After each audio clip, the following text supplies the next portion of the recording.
Hi friends, 3 நாளாக என் கண்ணில் பட்டுட்டு இருக்கிறதாங்க இந்த செடி, பாவக்காய் செடி. இது நான் போகக்கூடிய டைமெல்லாம் பார்த்துட்டு போவேன். இன்றைக்கி பிடுங்கவா, நாளைக்கு பிடுங்கவான்னு. இது ரோட்டு சைடு வேஸ்ட்டாக முளைச்சி நிற்கிறதுங்க.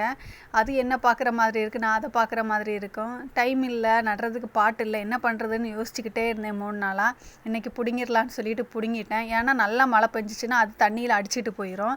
சரி விட்டால் சரியாகாதுன்னு சொல்லிட்டு பிடுங்கிட்டு வந்துட்டேன். போனக்கூடிய டைம் தான் தெரிஞ்சிச்சு. அதில் தக்காளி, பச்சை மிளகா, வெள்ளரி, அவரைக்காய், பாவக்காய் எல்லாம் நிறைய செடிங்க நின்றுச்சு. எல்லாத்தையும் பிடுங்கிட்டு வந்துட்டேன். பிடுங்கிட்டு வந்துட்டு வீட்டில் நடுறதுக்கு பாட்டு கூட இல்லை. என்ன பண்ணுறதுன்னு தெரியல. இருந்த பாட்டுக்கு இடையில எல்லா பாட்டுலேயும் ஒவ்வொன்றா 2 வச்சு அப்படி ஊனி விட்டுட்டேன். பாருங்கள், இந்த பாட்டில் 2 பாவக்காய் நட்டு விட்டுட்டேன். இது ஒரு செம்பருத்தி நிற்கிற பாட்டில் அவராக நட்டுட்டேன். அப்புறமா இன்னொரு செம்பருத்தியில் பாவக்காய், அப்படி எல்லாத்தையும் நட்டு முடிச்சிட்டேன்.